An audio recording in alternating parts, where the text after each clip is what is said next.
Hello students, welcome to my YouTube channel Shreyas classes. हमने एक chapter start किया हुआ, उसको एंड अप करते हैं, that is dissolution of partnership firm. Dissolution में हमने सबसे पहले एक अकाउंट बनाया था जिसका नाम रियलाइजेशन अकाउंट था। उसका एक फॉर्मेट, एक क्वेश्चन सॉल्व कराया था, उसका भी यहाँ पे मैंने इसलिए इसको रफ नहीं किया। अगर हमारे पास आ जाता है पेपर में, pass the journal entries for the following transaction. अब जब हमारे से जर्नल एंट्री मांगी जाए in the case of dissolution of partnership firm, अगर आप कॉन्सेप्ट को दिमाग में फीड रखें कि सबसे पहले हम क्या करते थे, एसेट्स को ट्रांसफर करते थे रियलाइजेशन अकाउंट में, लायबिलिटीज को ट्रांसफर करते थे रियलाइजेशन अकाउंट में। ट्रांसफर एंट्री अगर मैं करना चाहूं, देखो मैंने जो बीच में डॉटेड लाइन ड्रॉ करी है, यहां तक मैंने सिर्फ ट्रांसफर किया है बैलेंस शीट से उठा के एसेट्स को इधर और इधर लायबिलिटीज। जब मैं एसेट्स को ट्रांसफर कर रहा हूं तो आप देखिए रियलाइजेशन की डेबिट साइड में आ रही है एंट्री। और वैसे भी आप सोचे, एसेट्स को ट्रांसफर करने का मतलब बैलेंस शीट खत्म कर रहे हैं, एसेट्स डेबिट होते हैं, उसको खत्म करना है, तो एसेट्स तो क्रेडिट हो जाएंगे और रियलाइजेशन अकाउंट डेबिट हो जाएगा। तो एंट्री क्या बनेगी, रियलाइजेशन अकाउंट डेबिट टू सारे एसेट्स जो आने, स्टॉक, डेटर्स, जो भी है आपके क्वेश्चन में, सारे एसेट्स आप लाइन वाइज लिख देंगे, एक्सेप्ट कौन से एसेट्स, कैश एंड बैंक, क्योंकि कैश और बैंक तो रिलेशन में जाता नहीं। आप सारे लिखेंगे, मैंने यहाँ प्लांट एंड मशीनरी भी आएगा, बिल्डिंग भी आएगा। समझ आई पहली एंट्री? हाँ जी। दूसरी एंट्री में लायबिलिटीज ट्रांसफर करता हूं मैं, इसमें रिलेशन क्रेडिट हो रहा है, तो रिलेशन क्रेडिट हो रहा है, ये सब डेबिट हो जाएंगे, यानी कि creditor debit, provision debit, bills payable debit to realisation. दूसरी एंट्री भी होपफुली समझ आ गई होगी सब बच्चों को, बहुत सिंपल सी बात है। अब वो कहते हैं, आपको क्वेश्चन में पता कैसे आता है, pass the journal entries in the case of dissolution of partnership firm when assets and liabilities have already been transferred. यानी कि ट्रांसफर हम कर चुके हैं, उसकी एंट्री छोड़ो, उसके बाद की एंट्री करके दिखाओ। When building realise 50,000, stock realise 70,000, debtors were taken over by A. मतलब वो क्या कह रहे हैं कि एसेट्स की रियलाइजेशन की एंट्री बताएं हमें, एसेट्स के रियलाइजेशन की।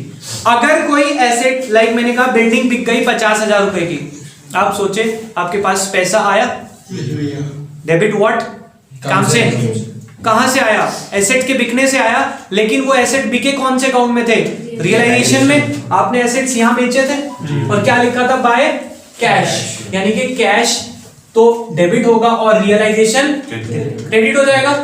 हमारी एंट्री क्या हो जाएगी, कैश अकाउंट डेबिट, क्योंकि पैसा आएगा, टू रियलाइजेशन। अब सर बच्चा कहेगा, सर मुझे कैसे पता लगेगा कौन सा एसेट बिका? आप यहां लिखेंगे नरेशन में, being building realised, building sold.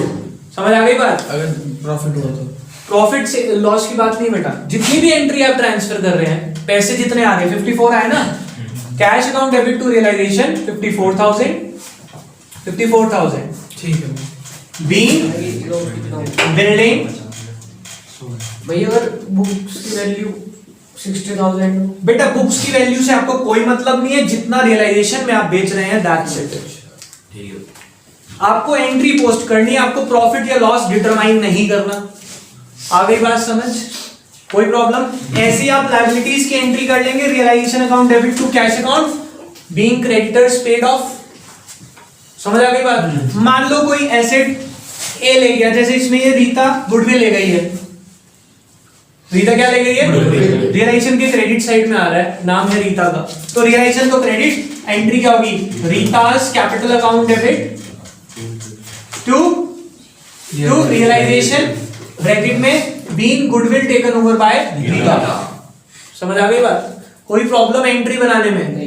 I don't think so कि बच्चे को इसकी एंट्री में प्रॉब्लम आती है, बट समझ में आए तो, वरना तो प्रॉब्लम ही प्रॉब्लम है। बच्चा पेपर में इसका पिछली बार 6 नंबर का क्वेश्चन आया था, जर्नल एंट्री वाला, 6 एंट्री पूछी थी। अब मैं कह रहा हूं कि कंप्लीट क्वेश्चन से अच्छा जर्नल एंट्री वाला आ जाए। क्यों? 6 में से 4 या 5 तो सही करोगे, एक आधी एंट्री में ही तो डाउट आएगा, बाकी तो सिंपल एंट्री है इसकी। समझ रहे हो बात को? तो इसीलिए अगर जर्नल एंट्री आती है देख के डरना मत कि भैया हमने इसके क्वेश्चन कम करे थे तो हमें समझ नहीं आया क्या करना है। भाई रियलाइजेशन को ध्यान में रखो, जोन सी एंट्री जहां पोस्ट होती है उसमें रियलाइजेशन के अकॉर्डिंग पोस्टिंग करते चले जाए। क्लियर? जैसे रियलाइजेशन एक्सपेंस है, ये रियलाइजेशन की डेबिट साइड में आ रहा है, तो realisation account debit to cash account, narration में बीइंग रियलाइजेशन एक्सपेंसेस पेड। अब वो कई बार क्या होता है, रियलाइजेशन का खर्चा कौन दे रहा है? ए दे रहा है, तो क्या होगा? Realisation account debit to X capital account. यहां तक समझ आया? यस भैया। ये जो रियलाइजेशन एक्सपेंस है इसकी कुछ एंट्रीज में केसेस बनते हैं। लाइक मैंने आपको कल एक क्वेश्चन, एक एग्जांपल कराया था कि हमने एक पार्टनर को सैलरी दे दी 10,000 रुपए और उसे कहा कि डिसोल्यूशन आप कराएंगे। एक पार्टनर को हमने, हाँ वो जो क्वेश्चन कल कराया था, हमने उसको 10,000 रुपए की सैलरी दी। ए को हमने 10,000 रुपए की सैलरी दी और कहा कि रियलाइजेशन आप कराएंगे। तो हमने उसके लिए यहां लिखा था रियलाइजेशन के डेबिट साइड में टू एज कैपिटल 10,000 रुपए, और रियलाइजेशन का एक्चुअल खर्चा आ गया 12,000। सिचुएशन समझे आप? कि मैं आपको, आप एक पार्टनर थे, मैंने आपको कहा कि भाई एक काम करो, फॉर्म को डिसॉल्व करना है, डिसोल्यूशन आप करवा दो, जो भी खर्चा होगा वो आप करेंगे, हम आपको सीधा पूरे 10,000 रुपए देंगे। 10,000 में आप उसमें कुछ बचाओ, ज्यादा खर्च करो, आपकी सिरदर्दी, हम आपको कितने देंगे? अब 10,000 रुपए फॉर्म की जेब से गया तो हमने रिलेशन के डेबिट साइड में लिखा था टू एज कैपिटल 10,000। अब एक्चुअल खर्चा कितना हो गया? 12,000। उस केस में एंट्री क्या बननी है, वो कुछ केसेस हैं, वो मैं एंट्रीज आपको करा रहा हूं। फटाफट से नोटबुक और एक पेन निकालें और केसेस लिखें कि वो केस क्या क्या हो सकते हैं। जल्दी से लिखेंगे।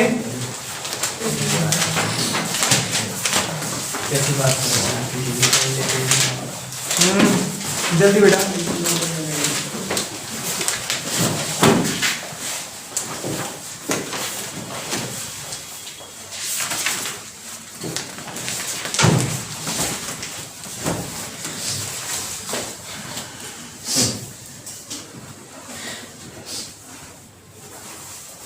Case number 1. When realization expenses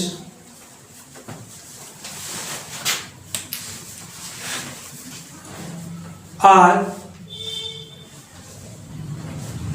borne and paid up by the firm, bond, BORNE, borne and paid up by the firm, के बियर भी फॉर्म ने करे हैं और पे भी फॉर्म ने करे हैं, bond and paid up by firm. इसके आगे ब्रैकेट में लिख दे नॉर्मल सिचुएशन, कि खर्चा कौन उठा रहा है? फर्म ही उठा रही है सारा। तो आप क्या करते हैं इसमें, रियलाइजेशन के डेबिट साइड में लिखते हैं टू कैश। क्या लिखते हैं? रियलाइजेशन के डेबिट साइड में टू कैश लिखते हैं, तो एंट्री क्या बनती है? Realisation account debit to cash account. तो नॉर्मल सिचुएशन लिखवाई, पहला case realisation account debit to cash account, लिख ले साथ साथ entry. Next, when second case, when realization expenses were borne by the firm,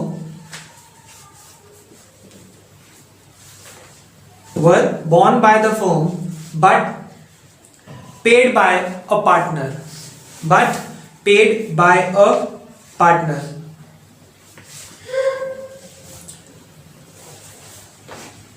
इसके आगे ब्रैकेट में लिखे एक्सपेंसेस पेड बाय पार्टनर। ये नॉर्मल सिचुएशन में जब हम पढ़ते थे कि वो खर्चा किसने दे दिया? पार्टनर ने दे दिया। तो हम रियलाइजेशन के डेबिट साइड में क्या लिखते थे? उस पार्टनर का नाम लिखें, realisation account debit to, realisation account debit to partners capital account, dash partners capital account, उस पार्टनर का नाम आ जाएगा, एज कैपिटल अकाउंट या बीज कैपिटल अकाउंट। समझ के बाद? और अगर आप वर्ड लिखना चाहें, वैसे वर्ड यूज होता है इंग्लिश में concerned partner capital account. Concerned मतलब जिस पार्टनर ने कहा कि मैं दे दूंगा। अदरवाइज आप डैश लगाएंगे, आपको समझ आ जाएगा ए बी सी जो भी पार्टनर होगा। Next case, when realisation expenses are borne and paid up, are borne and paid up by the same partner, by the same partner. Situation समझे, कह रहे जो रिलेशन का खर्चा है वो एक पार्टनर का था और उसने कह दिया मैं बियर करूंगा, तो बुक्स ऑफ अकाउंट्स में फर्म के लिए एंट्री होती है ना, अकाउंट्स किसके लिए बनती है, फर्म के लिए। खर्चा पार्टनर का था, पार्टनर कह रहा है मैं कर लूंगा, तो क्या फर्म कोई एंट्री करेगी? नहीं। तो ऐसी सिचुएशन में आप वहां लिख के आएंगे नो एंट्री इज रिक्वायर्ड। क्या लिखेंगे? No entry is required. Next,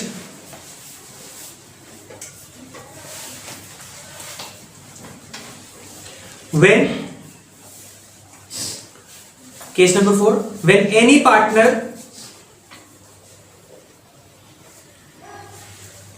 agrees to carry out dissolution,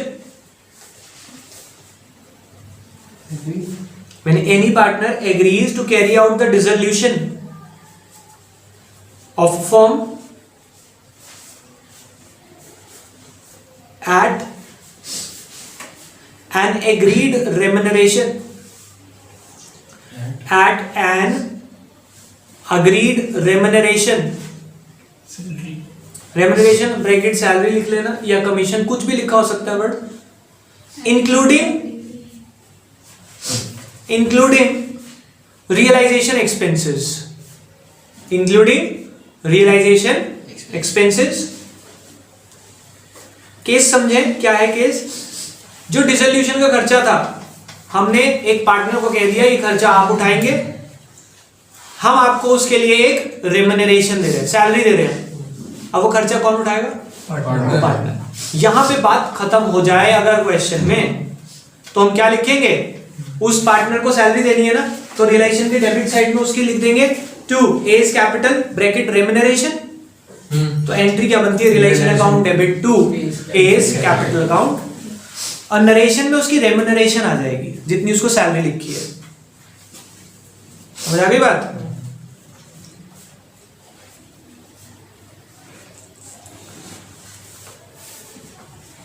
हाँ जी जी समझ आ गया? अब ध्यान से समझेंगे बेटा, इसी सिचुएशन में अगर ये लिखा होता, बहुत ध्यान से समझेंगे, हम उसको रेम्यूनरेशन दे रहे हैं 10,000 रुपए and actual expenses comes out to be 12,000, और कुछ नहीं लिखा। बहुत ध्यान से समझना, हमने उसे कहा कि मैंने कहा कि मैं फर्म हूं, मैं आपको डिसोल्यूशन कराने के लिए 10,000 रुपए दे रहा हूं, सारा खर्चा आप उठाएंगे, और आगे लिखा एक्चुअल एक्सपेंसेस, जो खर्चा आया वो 12,000 का आया। क्या 12,000 से मेरा कुछ लेना देना है फर्म का? नहीं। फर्म की जेब से 10,000 देना, बात खत्म, फर्म दूसरी एंट्री नहीं करेगी। ये तो हो गई ये वाली सिचुएशन जो अभी लिखवाई है। एक्चुअल एक्सपेंसेस चाहे ज्यादा हो, फर्म का कोई लेना देना नहीं है। अगली सिचुएशन लिखें, when realization expenses are borne by partner,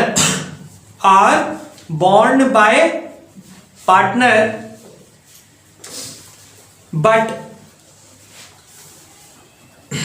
paid by the firm, इसका एग्जाम्पल लिख ले एक, आपको यहां पे उससे ही क्लियर होगा। देखो, A is to get a remuneration, question भी लिखना है। इसी केस 5 का एग्जाम्पल लिख लें। A is to get a remuneration oblique commission of rupees 10,000 as a dissolution expense,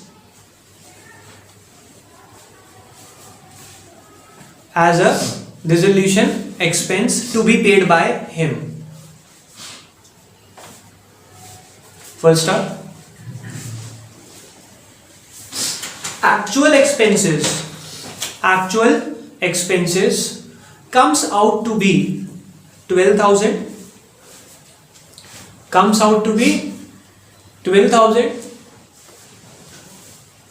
To be paid out of firm's bank account. ध्यान से समझेंगे बेटा, हमने ए को कह दिया कि हम आपको 10,000 रुपए की रेम्यूनरेशन दे रहे हैं, डिसोल्यूशन आप कराएंगे। उसने कहा ठीक है सर। तो पहले तो हमने उसे 10,000 रुपए दे दिए, तो फॉर्म की जेब से 10,000 रुपए गए तो रियलाइजेशन की डेबिट साइड में आएगा। एंट्री क्या होगी बेटा? Realisation account debit to X capital account. हमने उसको कितनी रेम्यूनरेशन दी? 10,000। लिखेंगे being remuneration paid to A for dissolution expense. ठीक है बेटा, आप देखें यही एंट्री क्या आपने इससे ऊपर वाले केस में भी करी थी? वहां पे मैंने ये एंट्री करके एंड अप करा दिया था, क्योंकि जो 12,000 का खर्चा था अब वो ए उठाएगा, हमें कोई मतलब नहीं है। पर वहां इस केस में फर्क क्या आया, इसमें लिख दिया कि जो 12,000 का खर्चा है वो कौन उठाएगा? फॉर्म के अकाउंट से काट लेंगे, फॉर्म के अकाउंट से काट। देखो बेटा, कंडीशन तो अब भी यही है कि खर्चा देगा कौन? ए। पर ए कह रहा है कि मेरे अकाउंट से निकाल के आप ही दे देना। तो हम क्या करेंगे? ए का अकाउंट डेबिट करेंगे, क्योंकि उसके पैसे निकालने हैं। A capital account debit to bank account. पैसे हमें देने पड़ेंगे ना फॉर्म को, पर हम ए के अकाउंट से निकाल के दे देंगे। कितने देने हैं आप? 12,000। समझ आ गई बात? ये केस आपको मैंने कल भी समझाया था, कल एक क्वेश्चन में समझाया था, उसकी जर्नल एंट्री नहीं समझाई थी, आज जर्नल एंट्री कवर हो गई उसकी। लास्ट केस में ये लास्ट केस है हमारा, ये सबसे इंपॉर्टेंट है। 4th और 5th में थोड़ा सा बच्चे को कंफ्यूजन रहता है, तो अगर आप सिंपल सा क्लियर कट अपने दिमाग में डिस्क्रिप्शन क्या रखेंगे कि अगर रियलाइजेशन का खर्चा है, बेटा एक बार सुन ले फिर नोट करना, कि अगर रियलाइजेशन का खर्चा है जो एक पार्टनर दे रहा है, रियलाइजेशन का खर्चा कौन देगा? हम उसको उसके बदले में रेम्यूनरेशन दे रहे हैं। अगर इतनी सी बात लिखी है, क्या है? हमने उसको रेम्यूनरेशन दी, रियलाइजेशन का खर्चा वो बियर करेगा, अब वो कितने का भी मर्जी आए, तो हम रेम्यूनरेशन देंगे, यहां तक की बात खत्म कर देंगे। अगर कह दिया कि रियलाइजेशन का खर्चा हम दे रहे हैं, उसको रेम्यूनरेशन हम दे रहे हैं और साथ में रियलाइजेशन का खर्चा भी हम दे रहे हैं, तो ये दो एंट्री होंगी कि पहले खर्चा उसके अकाउंट में ट्रांसफर हुआ, उसकी इनकम सैलरी, और फिर खर्चा हम अपनी जेब से देंगे, लेकिन एक अकाउंट से निकालने के बाद। समझ आ गई बात? यही इसी के साथ हमारा ये चैप्टर और ये टॉपिक दोनों खत्म होते हैं। बाकी करेंगे नेक्स्ट क्लास में। हम कल स्टार्ट करेंगे new book, that is ratio analysis वाली बुक, क्योंकि वो बुक आपके प्रैक्टिकल्स में आ रही है, तो उस बुक को हम फ्रॉम वेरी स्क्रैच स्टार्ट करेंगे। लेकिन पहले उसमें करेंगे रेशियो एनालिसिस, फिर कैश फ्लो, फिर बचे हुए चैप्टर, क्योंकि आपको प्रैक्टिकल्स भी कवर करने हैं। अभी के लिए इतना ही, बाय बाय।